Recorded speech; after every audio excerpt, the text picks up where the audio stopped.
Picture rounding a hairpin and the whole valley unfolding, layers of ridges, a river like a thin silver ribbon, light stabbing through cloud gaps. Alright, in the next 5 minutes, we'll give you three sharp rows to find that view safely, a couple of quick framing tricks for your phone, and a 10-second checklist you can run as you slow down. I can feel that valley already. Quiet corners where even the birds seem to lean in. Warm light, the smell of stone and grass. It makes you want to stop right away, doesn't it? Exactly, and that urge is where trouble often starts. Rule 1 is simple. Spot the safe pull-off before you commit. If you can't clearly see a lay-by, wide flat patch or hard shoulder up ahead, keep driving to the next one. Right. 3 quick things to check in a glance. Can the other drivers see you? Is the ground firm?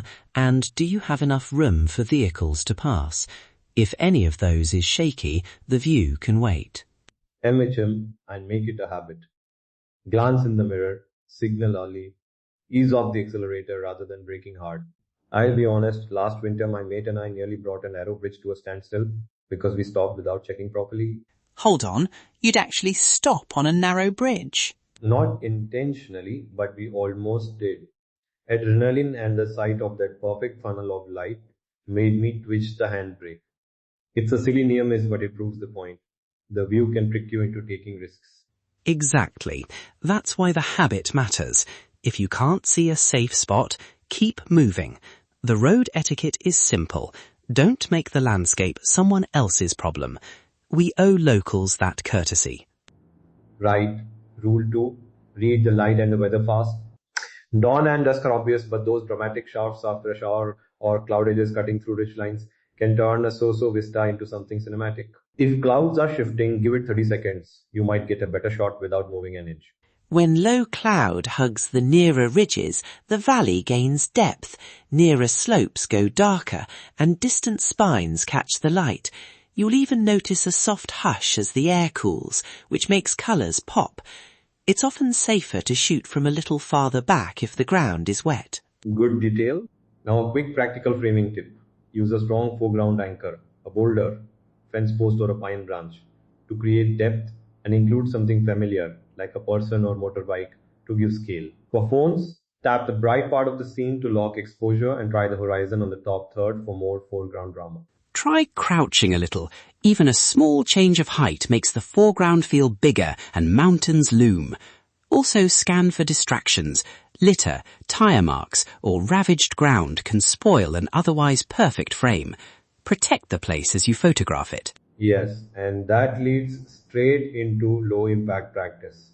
If the perfect foreground is a fragile alpine meadow, don't stand in it. Look for rock or compacted soil, use existing paths and ask before you cross private land. If there are people nearby, simply ask, "May I take your photo?" A nod and a smile go a long way. Protect the ground. Protect the moment. Test the footing with a careful press of your foot. Keep a respectful distance from livestock. And remember, we're guests in these valleys. Okay. A 10-second checklist I want you to say as you slow. Say it out loud. Fine. Quick. Visibility, surface width. Formation, footing, light. That's it. 6 checks in your head as you slow. If any fail, don't stop. Move to the next lay-by.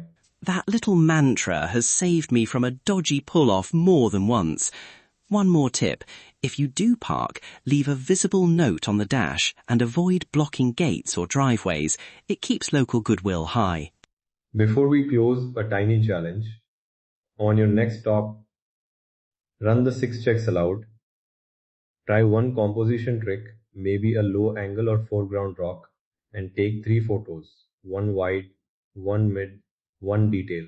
Upload a safe shot to our site with the location, and you'll find printable checklists and recommended laybys in the map section.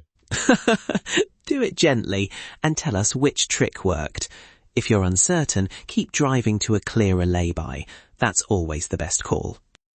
If you like this, subscribe so you don't miss short practical guides. Visit our website for the printable checklist, route maps, and recommended laybys across the northern areas of Pakistan. Try the checklist on your next stop, send us one safe photo, and we'll share the best ones. Okay, until the next road, keep your brakes smooth and your eyes wide. Safe driving. See the view, but don't make it someone else's problem. See you out there.